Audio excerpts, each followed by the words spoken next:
Request setting up.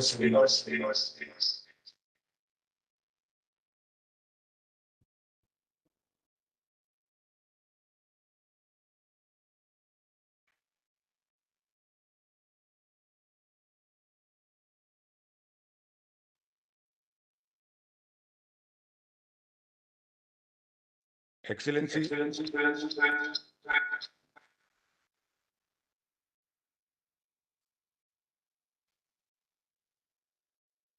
Excellency, Herve.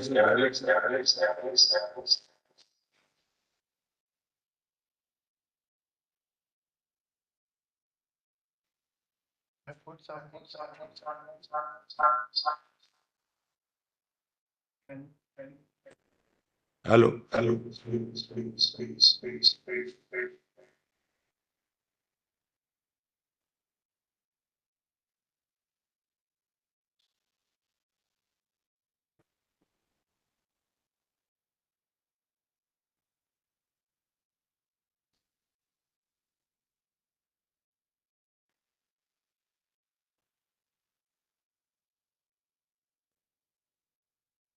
Hello.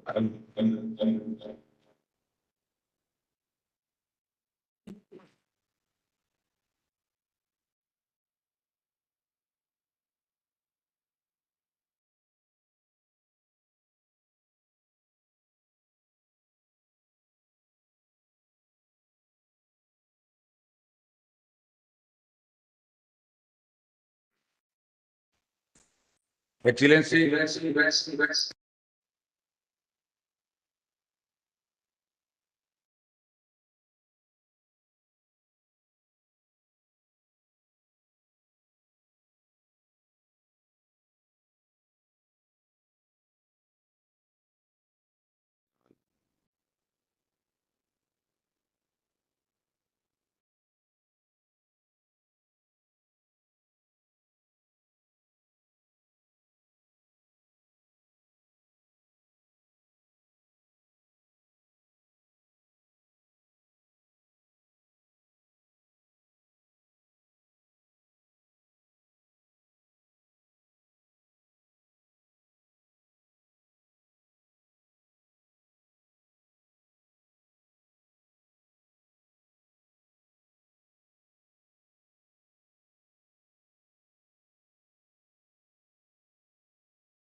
service and also serve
Good morning and a very warm welcome to the Excellency and all other members of the mission in Delhi and our council members and other participants in the hall. In fact, USI is really privileged that whenever we request different heads of the mission based in Delhi, they do come and oblige us and enlighten us with their talks. And this is third or fourth talk during this year by an ambassador in India. And today's talk is particularly very important in the light of whatever geopolitical developments are taking place in the world. But coming specific to the subject today, we know that European Union is a shining example of how 27 diverse countries have come together through their collective wisdom to create a common strategic, political, and economic space. And this is a unique model which many other regions in the world want to emulate. European Union today has emerged as the second largest economy in the world with a combined GDP of about $19.4 trillion, accounting for about 16% of the world's trade in goods. And in about 2 decades of their strategic partnership, India, both sides are wedded to the political guidelines of 2024 to 2029 to develop a new India-European Union strategic agenda. There is a growing convergence of strategic interests between the two sides. European Union is India's third largest trading partner, accounting for about 11% of India's trade, whereas India is about 10th in the ranking in terms of trading relationship with European Union. And I'm very sanguine that with the signing of free trade agreement and bilateral investment agreement, the economic relationship between the two sides will get further boost. Now, both countries are known for how to manage unity in diversity. And there are shared principles of multipolar, rule-based world order with particular reference to security and peace in the Indo-Pacific. And we both believe in the primacy of multilateralism and primacy of United Nations system. There is a tremendous scope for collaboration in the area of science and technology with particular reference to niche and emerging technologies such as artificial intelligence, machine learning, and digital transition under India-European Union Trade and Technology Council, which has been instituted. European Union's Global Gateway Initiative aligns with India's infrastructure and connectivity goals, and a case in point is India Middle East European Economic Corridor, which I'm sure that at the moment it's on a back burner, but with the return of peace and normalcy, this corridor will again get the desired, traction that it deserves.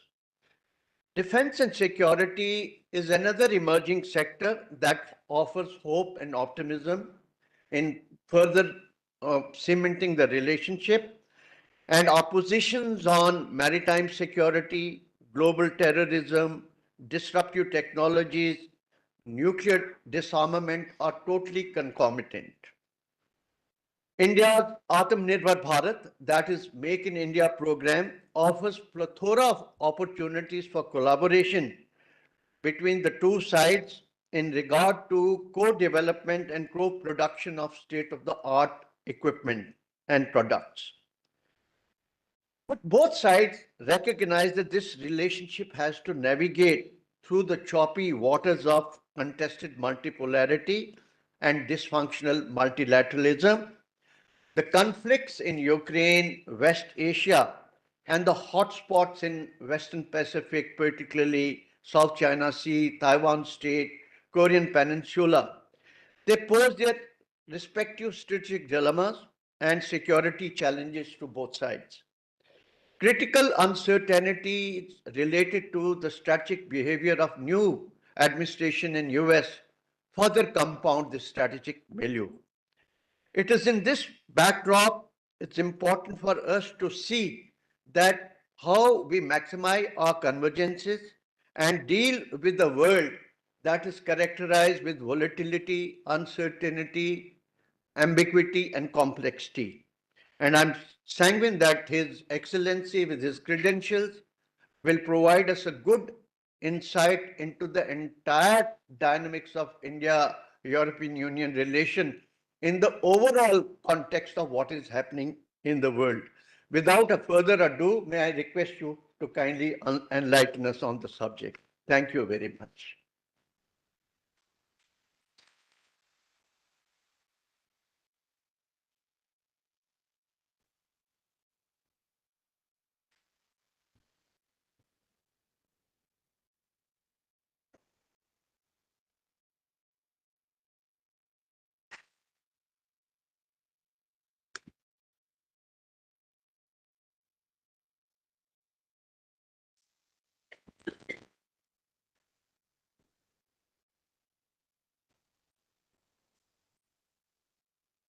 Good morning to everyone.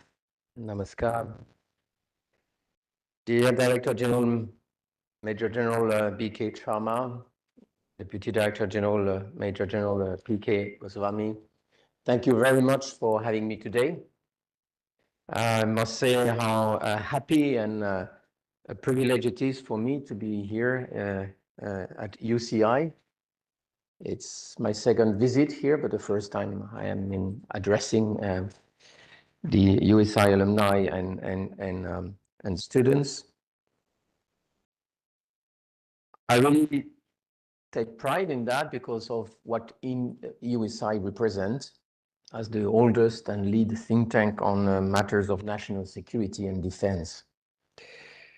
And that resonates with me in different ways, not just in my capacity as ambassador of the EU to India, but also because of my past, as Major General Sharma mentioned, as I've been director of strategy and policy planning, and this is typically the kind of matters that are being studied here very closely.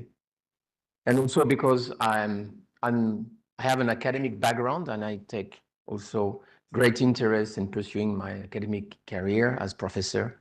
And I really like this kind of interactions and the opportunity to discuss and exchange ideas. Let me start by a word of congratulation to Gukesh D, the new wonder and the world champion of chess. This is somehow a victory that brings the crown of the game back home, where it all started. The Chaturanga game under the Gupta, representative of the four elements of strategy and armies, which this game expanded to the world through the Persians, through the Arabs to Europe, where it was known as the royal game, and it went also further east.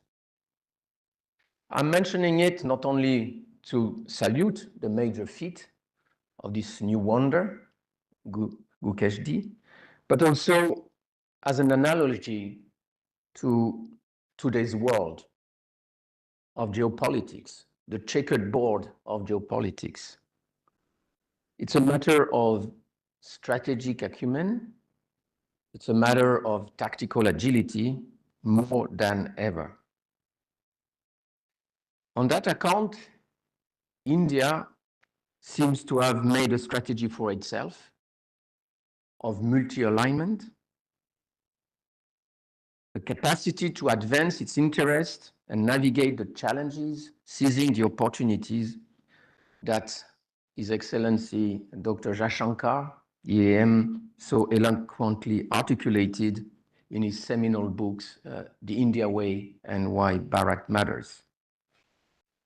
So being here at this juncture in India, I must say, is a fascinating experience for me. I'm in a privileged position to observe how this country is asserting its place in the world with confidence, maybe reclaiming a place in the concert of great nations that it used to have in different ways. The sense of projection of India in a sort of manifest destiny of its own version. It's no longer incredible India, it is irresistible India, and maybe indispensable India. This is reflected not just by measures of metrics of power, and demographic is one, economic growth is another one, but also the thrust and the dynamics that we see in this country. Your GDP is now stand at 3.9 trillion. You will overtake in a matter of months Japan and soon catch up on Germany to become the third largest economy in the world. And I said it's maybe reclaiming a position that India used to have, as at the beginning of the 18th century, India accounted for about a quarter, between 20 and 25% of world population and 25% of world wealth. In between, there was a period of, and I quote the title of Shashi Tharoor, a period of dark ages that fell on India during the colonial period. But now clearly India is on a new page. So I really would like today to discuss with you about the EU-India strategic partnership in this period of global transitions, and whether this augurs of a new golden age.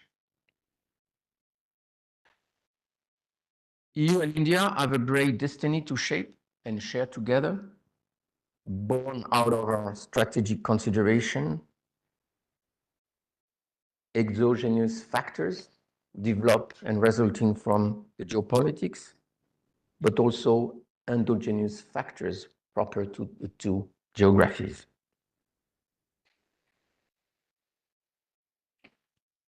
I would like, at this point in time, to explain with concrete element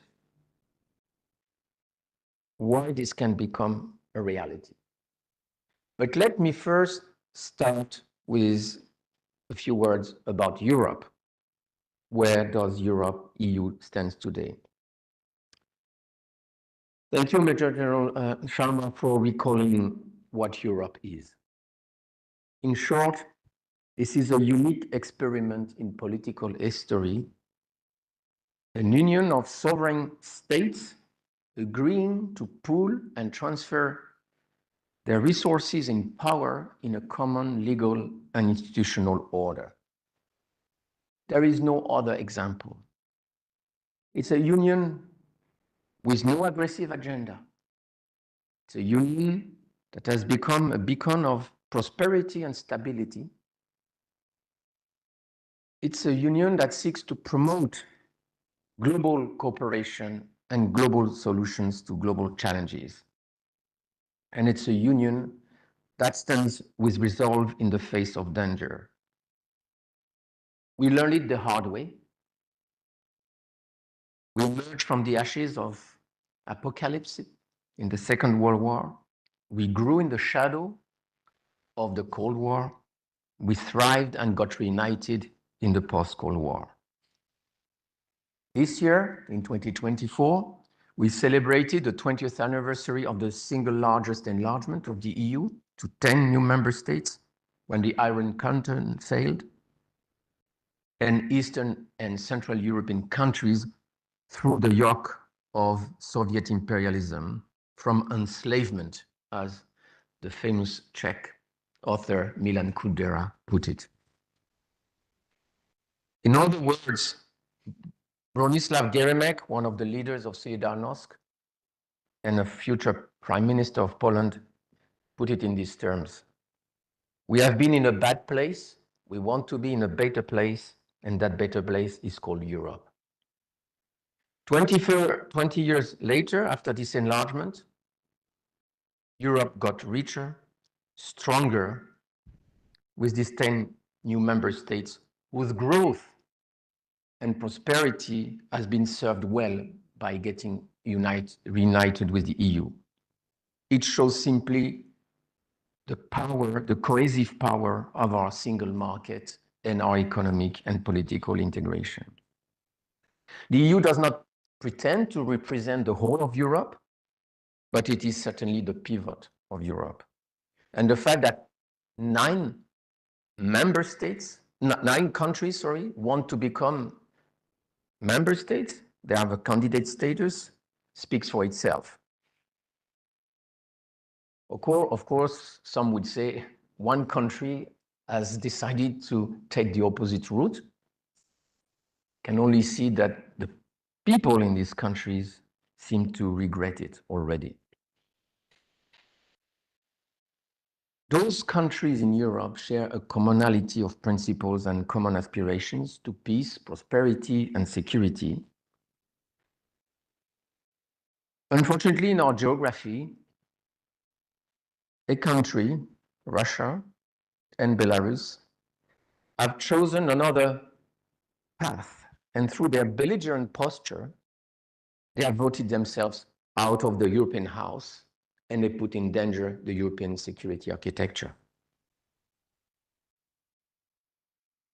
Today, there is no going back as far as Europe is concerned.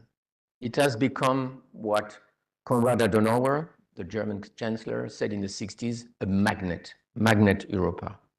As you indicated, Major General, it's an over 19 trillion worth economy.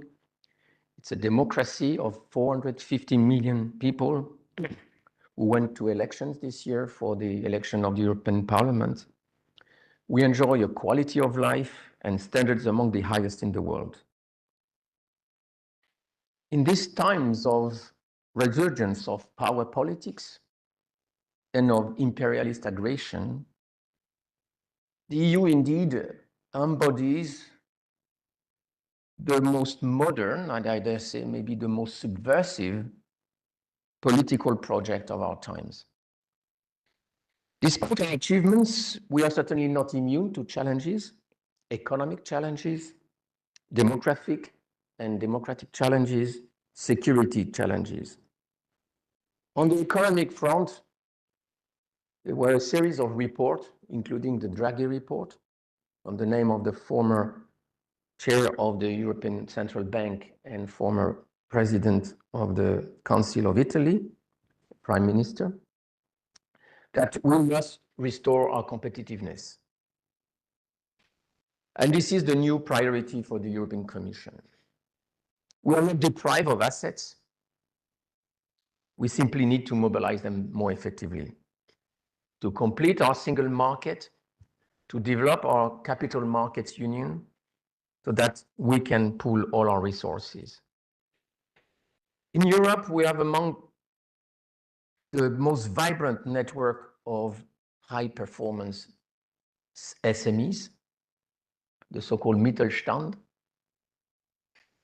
They are often leaders in their domain, from optics, biotech, digital, and others, engineering. The problem is we don't often pull together, and that's one of our weaknesses, all our financial power behind. We need, therefore, a capital market union that will be able to create the venture capital that is needed. Because for lack of it, or not enough of it, many of European unicorns are going to the US, where such financing is there.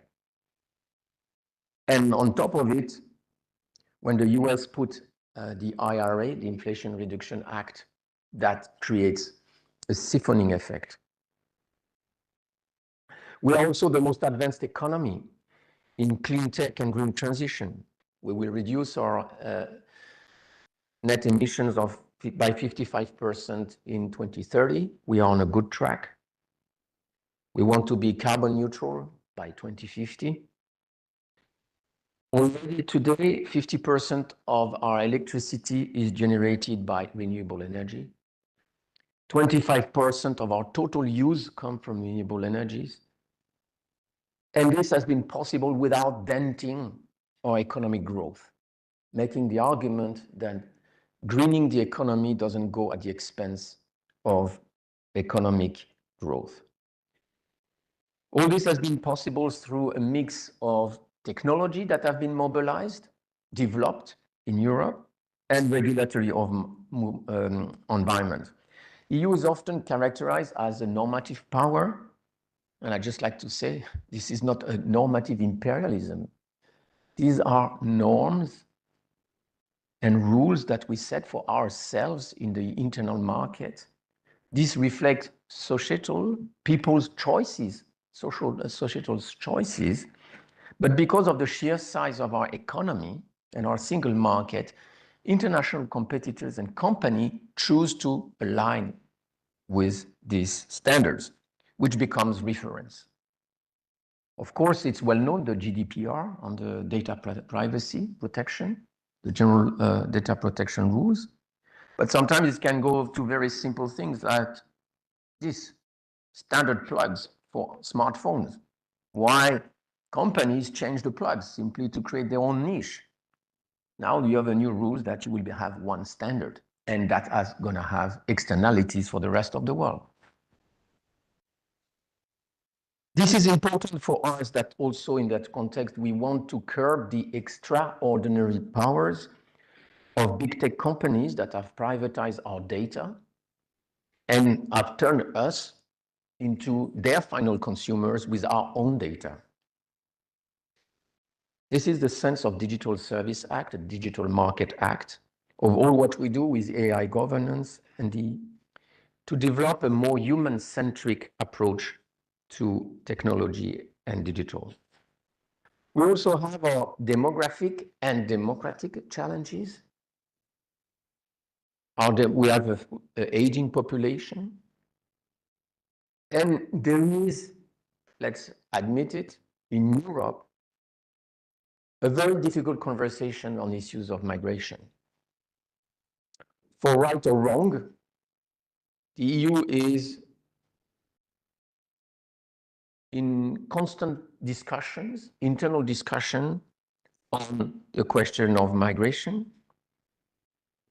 It is also constantly labored as any democracy to tensions and interference. And we have adopted last year what is called Democracy Support Package to reduce the risk of foreign interference and manipulation. Our security. We have always been associated as an economic project. The saying was European is a giant economic giant, but is a security or political dwarf. This is changing. We are going through a Copernican revolution as far as the EU is concerned with respect with security and defense. We face today the largest single threat since the Second World War. Even before the start of the Russian aggression in Ukraine, the EU put forward a strategic compass assessing the risk and threats that it faces in a new world of turbulences. Now you're going to have, in the first 100 days of the new Commission, a white paper on European defense. That shows simply the way we are going, the acceleration of this security and defense agenda in Europe. We have a commissioner for defense and space, defense industry. The European Parliament just decided in the past days to establish a new standing committee in the European Parliament for security and defense. All these speak for one thing. Europe is becoming a security and defense actor in its own right. Of course, we don't have an army. Of course, we are not to compete with NATO, but we are strengthening the European pillar of a common transatlantic framework. Now, there are discussions on mobilizing 500 billion of euros to support the development of the European defense industry for the next 10 years. So we are in a complete different ballgame and environment. Europe has often been derided as a laggard, as a proposal of the past. Let me contest and reject this assertion because all the indicators point to the opposite direction. We have emerged stronger from every single crisis we went through.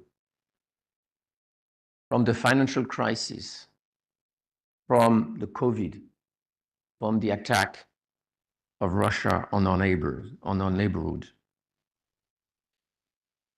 We are adapting to the new reality of power politics. And indeed, Europe is projecting itself as one of the poles of a new multipolar world. Which leads me to talking about EU and India. As Major General Sharma mentioned, we are celebrating this year 20 years of strategic partnership. And over this period, our partnership has grown and expanded. Recently in Brussels, we hosted the 5th Strategic Partnership Review in Brussels. There were about 50 areas of cooperation and dialogue spanning from economy and trade, green tech, energy, tech and digital, research and innovation, education and culture, security and defense, and others. There is clearly momentum in our partnership. Somehow it has grown organically. But the context of 2024 is certainly very different from the context of the early 2000s when we signed our strategic partnership. We are in an environment of transitions, economic transition, energy transition, digital and tech transition, strategic transition. It's the return of geopolitics of power, and we are in an age of systemic competition. This is the background against which the EU and India have to rethink, repurpose their strategic partnership. On the EU side, we are already working on it. The very fact that the President von der Leyen, President of the Commission, in a political manifesto last summer, so-called political guidelines for the new Commission, singled out a new strategic agenda for EU-India speaks for itself. Of the strategic priority placed in the whole EU system in advancing our partnership with India. This has to be noticed for what it represents. At present, we have worked on a roadmap, the so-called Roadmap 2020-2025, which had been adopted 2020. It served us well. The last strategic partnership review, we noted that over 80% of this roadmap of 120 actions has been implemented, and more will be by the time of the next summit, because we will have a summit next year. This is a commitment of our leaders, and we expect this summit to act as a catalyst and breathe new momentum to build a stronger partnership. The pillar of this strategic agenda will be around prosperity, shared prosperity in the matters of economy and trade, increasing our competitiveness and integrating our ecosystems through the tech and digital partnerships, to accelerate sustainable modernization with the energy transition and clean technology, to advance together a global agenda for sustainable development and addressing the common public goods, and a partnership for security and defense. Let me say a word on each of those. As you mentioned, Major General, the EU stands today as the largest trading partner in the world first, and is the single largest trading partner in goods for India. And we are the single largest trading partner for India in the two-way trade. If you add import and export, we are before the US and before China. We are one of the main sources of FDI, foreign direct investment, in India. India represents a large and promising market. And indeed, trade can be a key and an accelerator in India's economic development and in our relations. India, for the time being, only accounts for 3% of the world trade. This is not commensurate to its size and its potential. And we believe that with the FTA, this can be a game changer. It will be the largest FTA ever signed by India and the largest FTA ever signed by the EU. So more can be done. I just met this week, we had a dinner with Minister Goyal, discussing the road ahead, how we can reach a positive conclusions on the FTA. This is not plain sailing, because FTA of this magnitude raises inevitably complexities and difference of interest that need to be equated. But let's make no mistake, an FTA of this nature can be a game changer. We also have a Trade and Technology Council. The EU only has 2 TTCs in the world, one with the US, another one with India. And the TTC, if the FTA can be the game changer, the TTC is the upscaler. The upscaler to bring together our ecosystems, to connect research, development, innovation, market uptake. We, for example, put together European and Indian startups to develop an ecosystem for the recycling of EV batteries. How we can pioneer in the new frontiers of economic growth and competitiveness. So we have the game changer, we have the upscaler, but we also have the multiplier. And multiplier is FEBI, the Federation of European Business in India. This year, we had the official launch of the European Chamber of Commerce. This FEBI represents the interest of the European industry and business at large. So it is different from the chambers of commerce of the member states, which are in the business of trade promotion.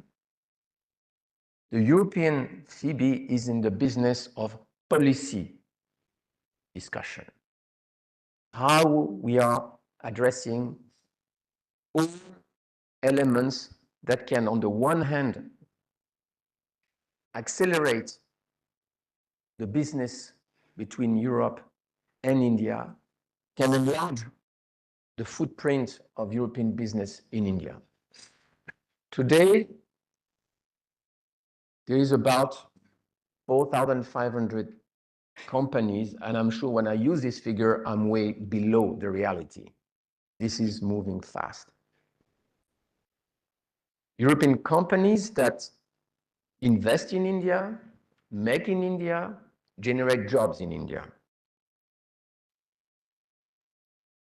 By an average metric, I am told that it's over 1.5 million jobs that are generated directly and close to 6 million indirectly. And I'm sure I'm way off the mark, and it's much bigger than that. And again, these are the actors of the economic development. We want business-to-business relations between the European business and the Indian business, connecting European SMEs with nascent Indian startups. I think there is a strong business case. And again, the FTA will be the game changer. We have a trade of 150 billion, 37 to be correct for the last data, but I'm sure we're going to reach the 150 mark soon. But when you think of it and what our two economies represent, we should be at least the double, the triple, if not the quadruple of this amount. When our trade with China or our trade with the US is close to the 1 trillion, why it could not be the case with India?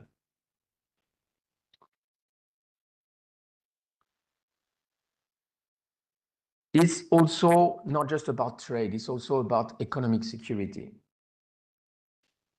In the world of today, long past the time of economic naivety when you are open and this openness turns against yourself. And this is what the EU has been facing in the past years. And this is the reason why we have articulated an economic security policy that allows us to work on 3 dimensions, the 3 Ps, promoting our own economic competitiveness. I mentioned that already. To protect our industry and companies and markets when faced by coercive aptitude. It's about we develop an anti-coercion instrument, FDI screening, and all sorts of instruments that allows us that our openness is not abused against our own interest. And the third piece about partners is with which partners we want to develop secure, reliable supply chain and value chain. And this is where we also expect and believe that with India, there is a strong case to be made in different areas where it is of mutual interest to develop those supply chains. Another dimension is sustainable modernization partnerships. India will face in the next decade the largest migration of people known in history, with people moving from rural to urban areas. When I ask the Indian authorities about what this may represent, it can be anything between 300 and 500 million people. This is enormous. One of the greatest challenges will be indeed the modernization of India, of cities in India. And the country in India here has embarked with determination with its agenda of the smart cities. And this is certainly an area where we want to accompany and support Indian projects. It's about sustainable mobility, and Europe, Team Europe, with the member states and our financial institutions, we are bullish on this in helping and financing the development of metros and railways, connectors. It's also about water management and all other utilities, including renewable energies, how we can connect to the initiatives of this government, like the 10 million rooftop solar panels in cities, how this we can be at in support of this agenda. We also have a strong climate and energy partnership. EIB is ready to put 1 billion in supporting the development of green hydrogen in India. It is also about connectivity, how we connect the different parts of the countries and facilitate its growth potential. And the EU is one of the key partners of India for the development of the Northeast region, which is a region of national security matter. Our partnership is also about people. It's not just gov to gov, B2B, it's also P2P. It's in the domain of education and education and training. India is doing fabulously well. They top all our programs, Erasmus, graduate and postgraduates and research, Erasmus, Marie Curie, PhD.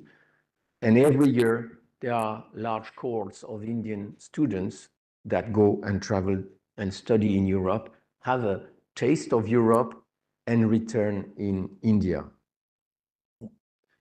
There is also a migration and mobility momentum with increasingly a presence of Indian skilled workers and workers in Europe, residence permits globally last year, I think, were about 1 million. It's also short-term visas of Indian visiting Europe. It was about 800,000 last year. There is a signing of migration and mobility partnership between several European member states and India. It's also about culture, how we can accelerate and facilitate the two-way exchanges between Europe and India.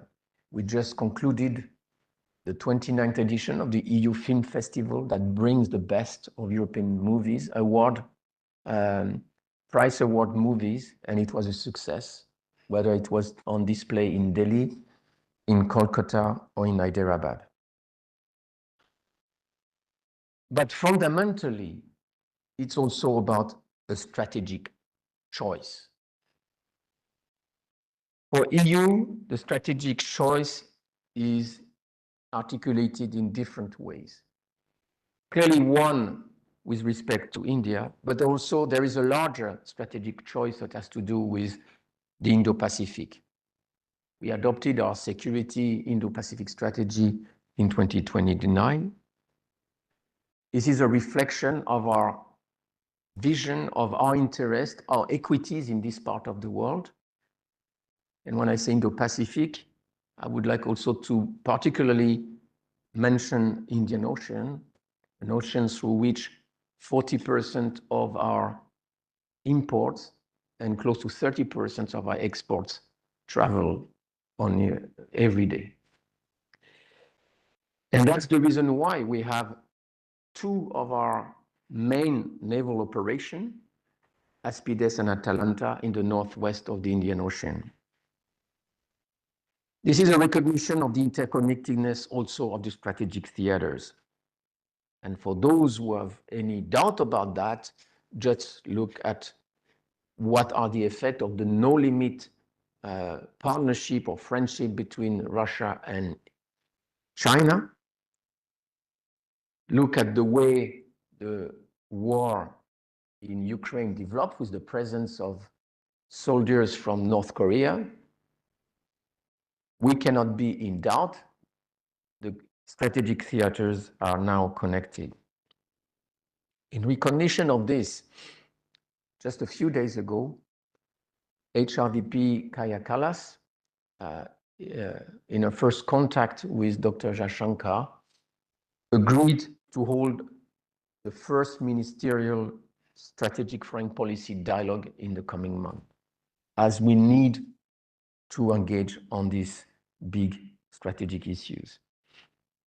And we need to understand and develop the understanding of our respective strategic geographies.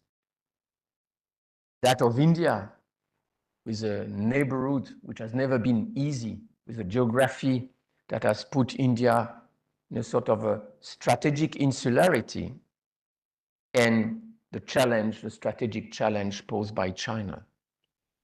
And our own European geography, which is surrounded by a so-called ring of fire of all the crises that have been on our borders, and indeed the strategic challenge and threat presented by Russia.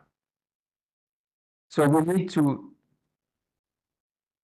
learn from this understanding our strategic geographies. That is a prerequisite to develop and articulate a strong strategic agenda. Russia is clearly a case in point. We are not on the same page. And indeed, when there are visits of officials to Kaliningrad, when there are comments about that India will always stand by Russia, you have to understand that this does not go unnoticed in Europe. I'm not putting any judgment value here. I'm just saying, in Europe, think from the European perspective how people will think about it when Russia is the existential threat for many of our countries. I mentioned Russia, China. This is a serious cause for concern. We have told China that it cannot be business as usual in the EU-China relations if they continue to support and feed the war machine of Russia. It cannot be. It is a matter of security interest for Europe. No more, no less. It's not the points of the respect of the international charter have been well articulated. But as I speak here in the USI, it is also and foremost a question of security interest at core. The circumvention of sanctions is an issue. This is a conversation that we're having with Indian authorities. We want to make sure that the Russian war machine is constrained and does not harm more than it has done so far. It's also about what the EU and India can do together on the global scene and stage. We recognize the aspiration of India to be a member of the UN Security Council. We recognize the calls for reform, and these are certainly legitimate.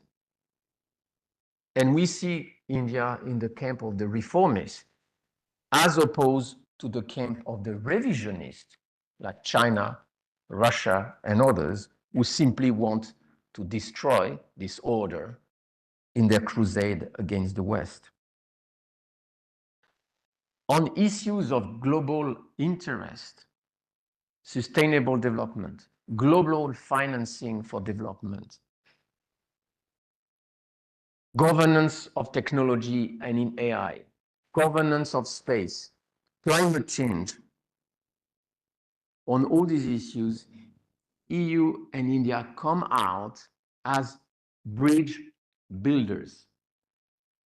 We have no imperialist agenda whatsoever. we can command the capacity to mobilize coalitions of willing across the areas on the world stage. And when I see what the initiatives initiated by India, like the International Solar Alliance, or the Coalition for Disaster Resilience of Infrastructures, these are these kind of initiatives that we should do together. And we are credible to the rest of the world when EU and India can move together and promote this agenda that is for everyone's good. Last, security and defense. It's a relatively new block in our partnership. The first security and defense consultation took place in 2021, but it is one of the fastest moving domain of our partnership. We started from 4 dialogues in non-prolif, counterterrorism, cyber, maritime security. But now we are going way more from the dialogue to the concrete. Maritime security is a case in point. Again, this was flagged by the HRVP and the EAM as one areas where we should really work together. The fact that we both have naval assets, navy assets in the Northwest Indian Ocean should lead to more tactical cooperation at sea, undersea. You see the importance of submarine cables, and this is not a theoretical reality, it's a reality with several cables that have been damaged recently. It's in the domain of hybrid warfare. We have in Helsinki a center of excellence on hybrid warfare. This is certainly an area of the new reality of war. From counterterrorism, there is increased interest, mutual interest to develop homeland security partnership. And we hosted and organized jointly with India workshops, for example, on the use of commercial drones for terrorist purposes or online terrorism. These are the new reality of the threats we face. And I understand that there is an interest in India side to develop this. Space will be a new area of cooperation, both on the civilian and the military. On the civilian, you just saw a few days ago in Chennai, an Indian PSLV putting in orbit European Space Agency Proba 3 satellites. I know that here I saw one coming. There is the India Space Association. I don't know if there is anyone from the India Space Association here, but I can say that this is certainly one area where we will see more of this cooperation. Last but not least, defense industry cooperation.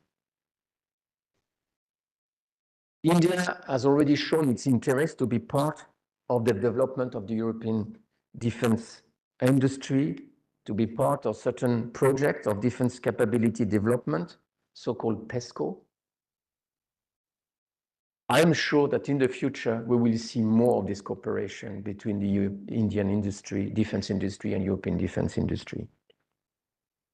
In conclusion, in these times of uncertainty, EU and India should recognize each other as natural partners. This is very much underpinned by the alignment of interest that I've tried to articulate today, the economic interest, the security interest, the global stage interest, and also underpinned by values, common values and principles of unity and diversity, of democracy, which is a foundational element of our partnerships. The intensification of contacts next year will allow for building further the strategic trust, the strategic intimacy, the presence of Dr. Jacques Shankar, the 9th of May, or Europe's Day this year, was an opportunity for him to recall what he put in his book of the India Way. We need to cultivate Europe, in his words, and likewise, Europe needs to cultivate India. So on the chessboard of geopolitics, we can move together in a mutually reinforcing manner. We are now at the cusp of an area that I would borrow from the title of a book recently published by William Dalrymple, The Golden Road, that connected India and Europe at the time of Roman Empire. And I think it's an apt metaphor to describe the new ambition to take EU-India closer together in this global new age. आइए साथ मिलकर अमृतकाल का निर्माण करें EU और भारत के लिए. We build together a new golden age for EU and India. Thank you very much for your attention.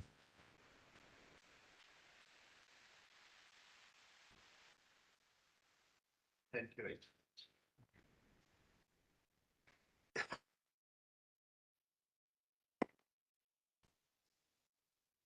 Ladies and gentlemen, you will agree with me that His Excellency has given us a very broad and comprehensive rundown on the, the, the current status of the Indo-European Union relations and the future potentialities, and at the same time, certain challenges which accrue out of the very complex geopolitical situation.